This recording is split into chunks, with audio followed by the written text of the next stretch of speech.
Life off the chain. Lauren has 3 daughters. 2 are on opposite sides of the chain spectrum. The youngest moves through her day, hopping from one chain to the next. And the middle, well, she flutters through each day, free as a bird.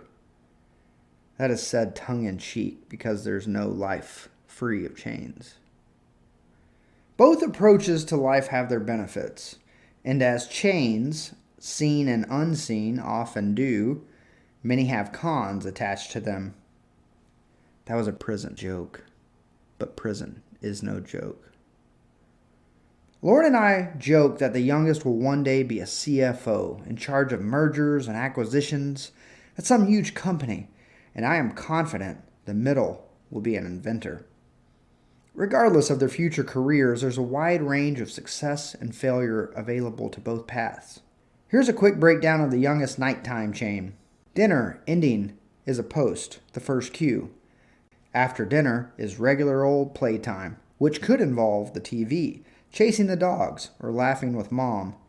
Then comes the nighttime snack, cued by mom. Then toothbrushing. Mom cues again. Then mom says, "It's time for your 5 minutes," which is a more structured playtime, usually involving one of her older sisters. Mom most certainly cues their cooperation. 5 minutes leads to iPad in bed, Netflix in bed, then sleep. Except before sleep comes the real nighttime chain. It goes like this. "Good night, Mommy. I love you," the youngest says. "Good night, honey. I love you too," Mom replies. 10 minutes go by. "I'm going to go to the bathroom," youngest. "Okay," Mom. Another 10 minutes. "I'm going to close my door," youngest. "Okay," Mom. Another 10 minutes.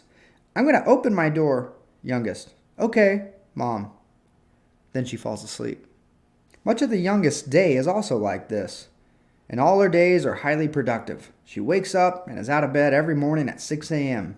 She's back in bed winding down every night by 8 p.m. As the youngest of 3 sisters, each responsible for their own online school attendance, she owns a household attendance record that will likely never be broken. But ask her to do something out of order. Uh-oh. Better not do this. If you want to see what a 7-year-old monster looks like, then request the youngest brush her teeth before her nighttime snack. It's not going to be pretty. My colleagues refer to this as behavioral rigidity. Due to a consistent, structured schedule, the behavior is less flexible to change. The youngest routine lacks variability, and as a result, the youngest is not cool with her chain links being out of order. In contrast, the middle is the definition of flexibility, or is it impulsivity? Maybe it's both. Either way, she does not have an issue when her daily activities are mixed and matched. If one were to ask if she's productive, the answer would be, it matters what definition of productive we would like to employ. Productive, the demands expected from her by the world and the adults in her life. Defined this way, her productivity is lacking. And regularly attending online classes is not a byproduct of her lack of chains. Morning, nighttime, rest of the day, there are no apparent chains. This can be a wonderful thing when the middle gets lost in a craft project. In her privately designed projects, it does not matter how long it takes because there is no schedule to be thrown off. She is completely lost in her art, and it is impressive. But being productive outside of her privately evoked whims is difficult for her. Chains can give our days structure. If we build them correctly, they will help us stay on track, be productive, and meet more than one resolution per year. While writing this book, I am building my chains. Chains that will help me to stay on the writing path.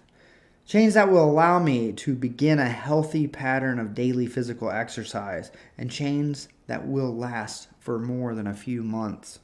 And if the good lords are willing, I hope to resume a regular practice of meditation.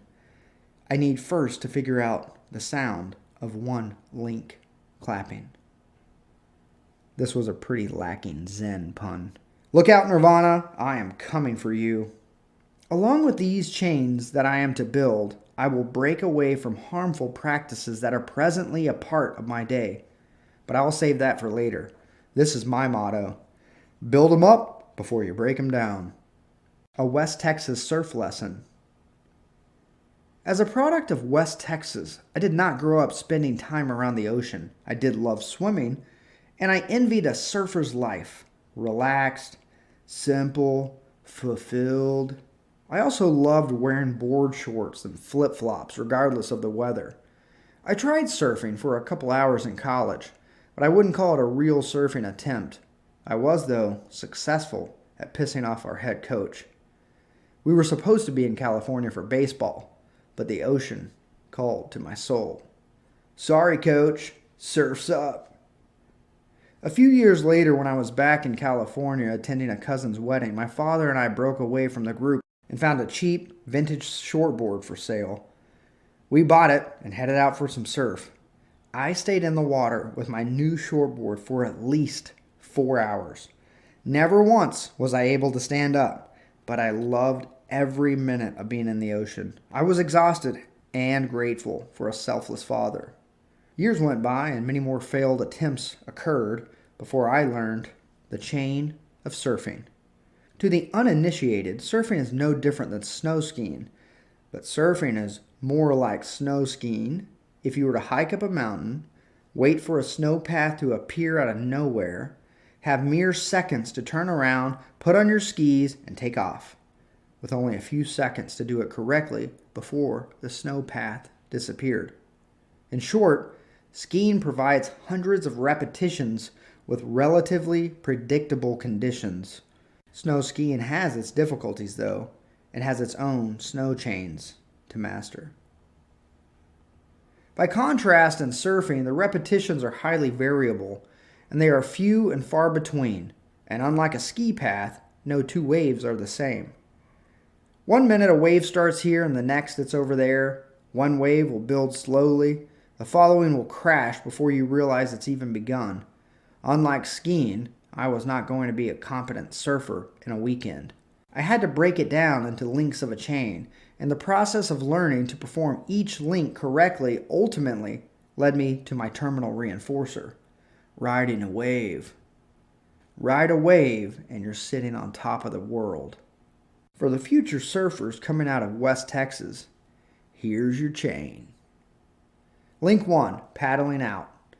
Although it's fun to play around in the whitewash, the shallow water after the waves crash, it's challenging to ride waves in this area. They rarely have enough force to keep a board afloat with you on it.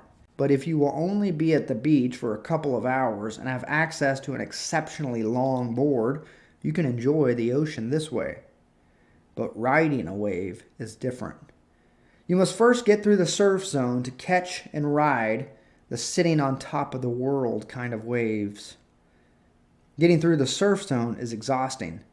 Building the right links can make this process more efficient. For the sake of brevity, let's assume we are learning on a longer surfboard.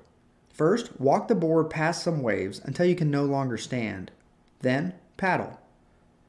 When a more significant wave comes, you need to utilize the crucial link of turtling, getting under the board and holding the front end down slightly under the surface towards the oncoming wave. Executing this maneuver allows you to keep your ground, water, through a wave. Without this move, paddling out is more like being on a treadmill, and you'll be exhausted before ever getting a chance to attempt catching a wave. Link 2, position. Depending on the wave, where it will break can be challenging to determine. This can be learned by going where other people seem to catch waves. Copy the doers. Now you are essentially in the right spot, but position also refers to where you are when you start paddling to catch the wave. Paddle too soon and you are in front of the wave. Paddle too late and it will pass by you. Link 3, wave selection. Once you have learned to paddle from the right place at the right time, you will now be able to catch the wave. But you cannot catch all waves. Some waves build and never break, while other waves seem to break the moment they peak. Closeouts, brah. Trial and error will help you learn to take off on the right waves and let the others pass by. Link 4, standing up. Decide to paddle for a wave and go. Now you must determine when to stand. You will know the time is right when you feel the force of the wave push you and the board. You must be positioned correctly on the board. Too far forward, the board's nose will go underwater and the board will catapult you.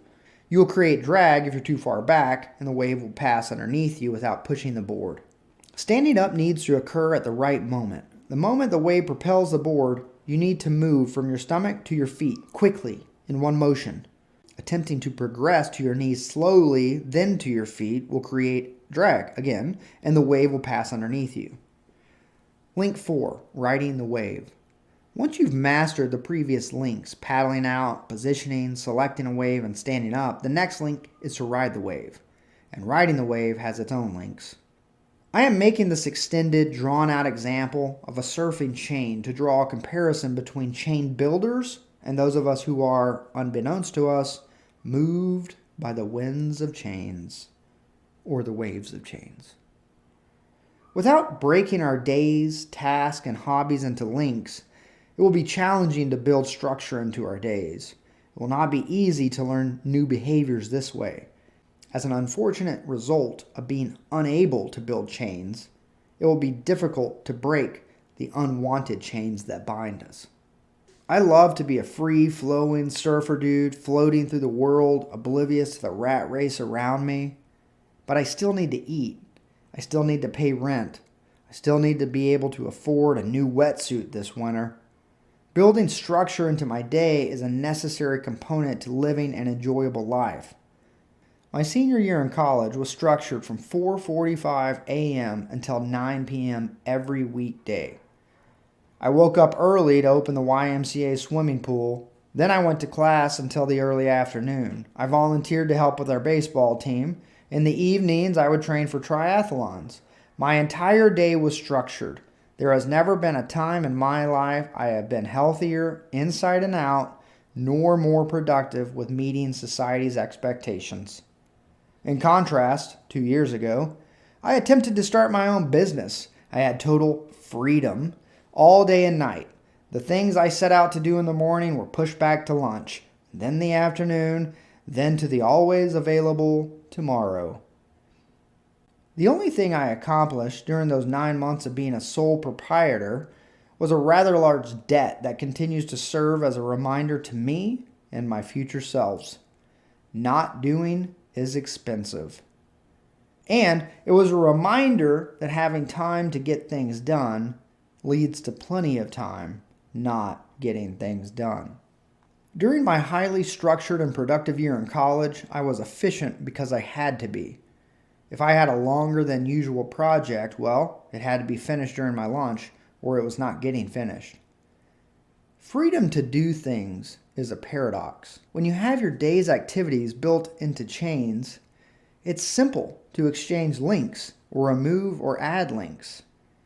You don't have this fictitious future in front of you where you think things will magically get done. You do because time is limited. A life off the chain is just an illusion.